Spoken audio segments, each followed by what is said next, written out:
You've been sold a story.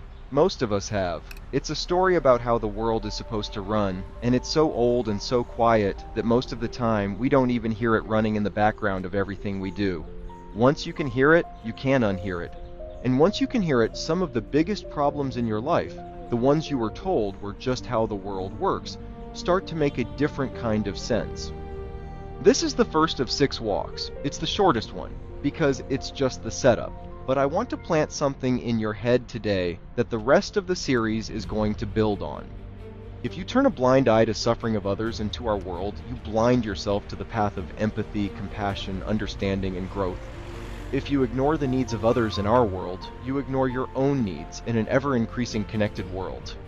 If you fail to treat others in our world with respect, care, and dignity, you fail to open yourself up to the same. As a world traveler, seeing the world burning, heating, people dying of starvation, of heat stroke, of thirst, of neglect, it's hard not to think about these things. Religion calls this ignorance, this turning away, and treating our world and others as disposable or that the world or others don't really matter, a sin. I also call it willful ignorance and a civic sin. The former, because one has to go out of their way not to see it. And in such an interconnected society where every small action of one person compounds with the billions of small actions of others, to ignore these consequences not only wreaks havoc, but is a sin to the civil society to which we all belong. Now, I know what some of you are thinking. Sin? Compassion?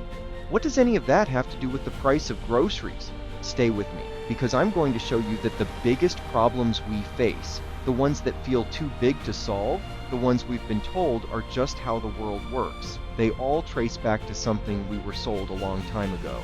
A story about how the world is supposed to run, and once you see the story, you can't unsee it. Here's one example. Why the competition model doesn't work. Is competition killing us, and should we be looking at cooperating more instead? Competition can produce innovation, sure. It can improve products, it can reduce prices, but competition is simply an engine. Competition has no conscience, fire has no conscience, evolution has no conscience, markets have no conscience, competition has no conscience.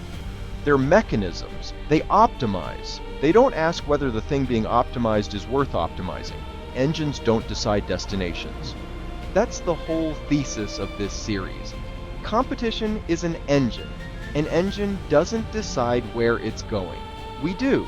And for the last century or so, we've been aiming it at some very specific things and pretending we had no choice about it. This walk is going to end there. But in the next walk, I'm going to take you to a bunker outside Moscow in the middle of the night in 1983, where an engine we built almost ended the world. And I'm going to show you why that same engine is running today with a new name, and why the people building it are already warning us it might do the same thing again. Come back for that one. It's called the Suicide Pact, when the engine goes nuclear.